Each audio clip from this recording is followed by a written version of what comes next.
अस्सलाम वालेकुम। मेरा नाम मोहम्मद अकील अहमद है और जो मैंने सिलसिला शुरू किया हुआ है अरब की तारीख, कबीलों और अक़साम के हवाले से, ये उसका 24वां हिस्सा है। मक्की ज़िंदगी को 3 मरहलों में तकसीम किया था और ये दूसरा मरहला जारी है। सिलसिले को आगे बढ़ाते हुए मुहाजिरीन हबशा के खिलाफ कुरैश की साजिश। जब कुरैश को मालूम हुआ कि मुसलमान अपना दीन और अपनी जान दोनों बचा के वहाँ पे अमन से सुकून से रह रहे हैं और बादशाह के हुस्न सलूक की खबर उनको मिल चुकी थी, अब इनको बड़ा कलक हुआ। इनसे ये बात हजम नहीं हो रही थी, अब ये बेचैन थे। अब इन्होंने ये सोचा कि वो किस तरह से उनको लाएं, तो मशवरा किया। 2 लोगों को इन्होंने चुना, एक अमर बिन आस और अब्दुल्ला बिन रबिया। ये गहरी सूझबूझ रखने वाले लोग थे, लेकिन अभी तक ये मुसलमान नहीं हुए थे। इनको तोहफे तहाइफ देकर बादशाह की तरफ रवाना कर दिया गया। तो ये हबशा की तरफ चले गए। सबसे पहले इनकी मुलाकात बतरीकों से हुए, यानी कि जो सरहद के मुहाफिज थे, उनसे मिले, उनको अपना मुद्दा बताया, उनको दलाइल दिए, उनको मुतमईन कर लिया इन्होंने, और वो लेकर बादशाह के दरबार में चले गए।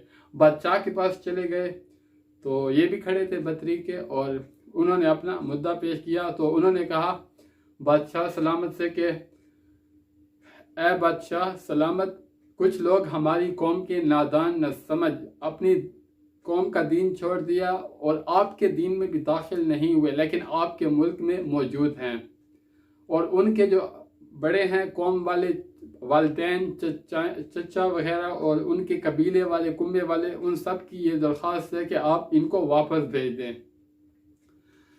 तो बादशाह ने उनको भेजने से पहले सोचा कि इस मामले की हकीकत क्या है, लेकिन वो जो बतरीके थे उन्होंने भी यही बादशाह को मशवरा दिया कि वो इनकी बात माने और उनको अपने कबीले वापस इन दोनों के साथ रवाना कर दे। तो बादशाह ने किसी की नहीं सुनी। बादशाह ने सोचा कि गहराई से इस चीज़ को समझा जाए। तो इसके बाद बादशाह ने मुसलमानों को तलब किया। मुसलमान आए, मुसलमानों ने ये तय कर लिया था, नताइज चाहे जो भी हो हम सच बोलेंगे। हज़रत जाफ़र रज़ी अल्लाह ताला अन्हु मुसलमानों की नुमाइंदगी कर रहे थे। तो जब बादशाह ने पूछा तो हज़रत जाफ़र रज़ी अल्लाह ताला अन्हु ने फरमाया कि हम एक ऐसी कौम थे जो जाहिलियत में मुब्तला थे, बुतों की पूजा करते थे, मुर्दार खाते थे, बदकारियाँ करते थे, रिश्तेदारों से ताल्लुक़ तोड़ते थे, हमसायों का ख्याल नहीं रखते थे। हम में अल्लाह ताला ने एक आलीशान अमानतदार पैगंबर भेजा, रसूल बनाकर भेजा, जो हम में ही था, और उसकी आला नस्बी, अमानतदारी और सच्चाई को हम लोग पहचानते थे। उसने हमें अल्लाह ताला की तरफ दावत दी, हमने उनकी दावत को कबूल किया। उसने हमें नमाज, रोज़ा और ज़का का हुक्म दिया, पाक दामन औरत पर तहमत लगाने से मना किया, यतीम का माल खाने से मना किया, और उनके आबाओ अजदाद जो पत्थरों और बुतों की पूजा कर रहे थे उससे रोका, और फरमाया कि सिर्फ अल्लाह ताला की इबादत करो, अल्लाह ताला के साथ किसी को शरीक नहीं ठहराओ। तो हमने उस पैगंबर के दीन को कबूल किया, और फिर उसने जिसके बारे में कहा ये हलाल है, हमने उसको हलाल जाना, और जिसके बारे में कहा हराम है उसको हमने हराम जाना, और सिर्फ अल्लाह ताला की इबादत की, बुतों की पूजा छोड़ दी। तो अब ये जो कौम है ये हमें दोबारा उस तरफ ले आती है। वो कहती है हम, ये कौम हमारे और हमारे दीन के दरमियान में रुकावट बन गई है, हमारे लिए ज़मीन तंग कर दी, हमारे लिए वहाँ पे रहना महाल हो गया, इसलिए हमने आपके मुल्क में हिजरत की है और दूसरों पर आपको तरजीह दी, आपके मुल्क की राह ली, और उम्मीद करते हैं कि आपके पास हम पर जुल्म नहीं किया जाएगा। और इस पर बादशाह ने कहा जो पैगंबर लेकर आया है आपके पास कुछ है? तो हज़रत जाफ़र रज़ी अल्लाह ताला अन्हु ने फरमाया कि जी है। तो उस बादशाह ने कहा कि हमें सुनाएं। तो हज़रत जाफ़र रज़ी अल्लाह ताला अन्हु ने सूरत मरियम की इब्तदाई आयात की तिलावत फरमाई। जब ये तिलावत नजाशी ने सुनी तो रो रो के उसकी जो दाढ़ी है तर हो गई, और जो तमाम दरबारी है वो भी ज़ोर कतार से रो रहे थे।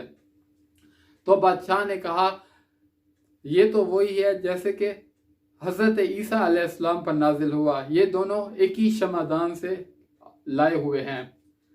तो इसके बाद बादशाह ने कहा कि حضرت عمر بن عاص اور عبداللہ بن ربیہ سے کہا کہ ہم ان کو آپ کے حوالے نہیں کریں گے، آپ یہاں سے چلے جائیں اور ان کی حفاظت کرنا، ان کا خیال رکھنا ہماری ذمہ داری ہے۔ اور اس کے بعد بادشاہ نے ان کو وہاں سے جانے کا کہہ دیا، عمر بن عاص اور عبداللہ بن ربیہ کو۔ عمر بن عاص اور عبداللہ بن ربیہ جب بادشاہ کے دربار سے نکلے تو اس کے بعد عمر بن عاص نے عبداللہ بن ربیہ سے کہا کہ کل وہ مسلمانوں کے لیے کوئی ایسی بات لے کر آئے گا جو ان کی ہریالی کی جڑیں کاٹ دے گی۔ اس کے اوپر عبداللہ بن ربیہ نے کہا کہ آپ ایسا نہیں کریں، اگرچہ یہ لوگ ہمارے خلاف ہیں لیکن ہمارے اپنے لوگ ہیں۔ لیکن عمر بن عاص نے بات نہیں مانی۔ اگلے دن وہ نجاشی کے دربار میں چلا گیا اور کہا کہ مسلمان حضرت عیسیٰ علیہ السلام کے بارے میں ایک بڑی بات کہتے ہیں۔ اس کے اوپر نجاشی نے مسلمانوں کو اپنے دربار میں طلب کر لیا۔ اس بار مسلمان دربار میں داخل ہونے سے پہلے گھبرا رہے تھے، لیکن انہوں نے طے کر لیا تھا نتائج چاہے کچھ بھی ہوں وہ سچ ہی بولیں گے۔ جب دربار میں حاضر ہوئے تو نجاشی نے مسلمانوں سے پوچھا کہ آپ حضرت عیسیٰ علیہ السلام کے بارے میں کیا کہتے ہو؟ تو اس کے اوپر حضرت جعفر رضی اللہ تعالی عنہ نے فرمایا کہ ہم وہی کہتے ہیں جو نبی کریم صلی اللہ علیہ وسلم لے کر آئے ہیں، کہ حضرت عیسیٰ علیہ السلام اللہ تعالیٰ کے بندے اور اس کے رسول اور اس کی روح سے ہے، اور اس کا وہ کلمہ ہے جسے کنواری پاک دامن حضرت مریم علیہ السلام کی طرف القاء کیا۔ یہ بات جب سنی تو نجاشی نے ایک تنکا اٹھایا اور کہا کہ جو تم نے کہا ہے اللہ کی قسم اس تنکے سے بڑھ کے نہیں ہے۔ اس بات کا مطلب یہ تھا کہ جو تم نے کہا ہے وہ بالکل ایسے ہی ہے، اس سے بڑھ کے بات نہیں ہے۔ تو اس کے بعد نجاشی نے کہا کہ مسلمانوں کے لیے کہ آپ امن اور امان سے یہاں پہ رہ سکتے ہیں، اگر کوئی آپ کو گالی دے گا تو اس پر تاوان ہوگا۔ اور اس کے بعد بادشاہ نے کہا عمر بن عاص اور عبداللہ بن ربیہ کو کہ آپ یہاں سے چلے جائیں اور جو آپ نے تحائف دیے ہیں ان تحائف کو لے جائیں۔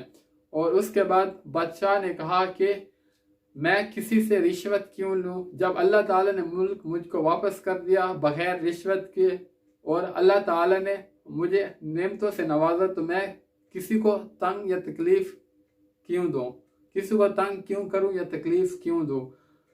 تو حضرت ام سلمہ رضی اللہ تعالی عنہ فرماتی ہیں، جو یہ واقعہ بیان کرتی ہیں، وہ فرماتی ہیں کہ اس کے بعد عمر بن عاص اور عبداللہ بن ربیہ بے آبرو وہاں سے چلے گئے اور ہم نجاشی کے پاس مقیم رہے امن اور امان سے۔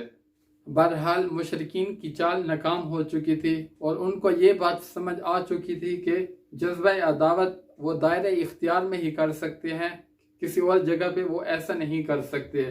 تو اس کے نتیجے میں انہوں نے ایک خوفناک بات سوچنا شروع کر دی۔ انہوں نے اس مصیبت سے نمٹنے کے لیے ان کو دو راستے استعمال جائے، ایک یہ کہ نبی کریم صلی اللہ علیہ وسلم کو بزور طاقت تبلیغ سے روک دیں، اور دوسری بات یہ ہے کہ نعوذ باللہ نبی کریم صلی اللہ علیہ وسلم کو قتل کیا جائے۔ تو ان کے نزدیک جو دوسری بات تھی وہ زیادہ مشکل تھی۔ اس کی وجہ یہ تھی کہ حضرت ابو طالب نبی کریم صلی اللہ علیہ وسلم کے محافظ تھے اور ان کے لیے ایک دیوار کی طرح تھے۔ تو اس لیے انہوں نے یہ سوچا کہ ہم حضرت ابو طالب کے پاس جاتے ہیں اور ان سے بات چیت کرتے ہیں کہ تاکہ ہم نبی کریم صلی اللہ علیہ وسلم کو بزور طاقت روک سکیں۔ اور آپ دوستوں سے ریکویسٹ ہے میرے چینل کو لائک کریں، سبسکرائب کریں، شیئر کریں، کومنٹس کریں، تاکہ اس کے مطابق میں اپنے کام کو جاری رکھوں۔ تب تک کے لیے اللہ نگہبان، اللہ حافظ، السلام علیکم ورحمۃ اللہ۔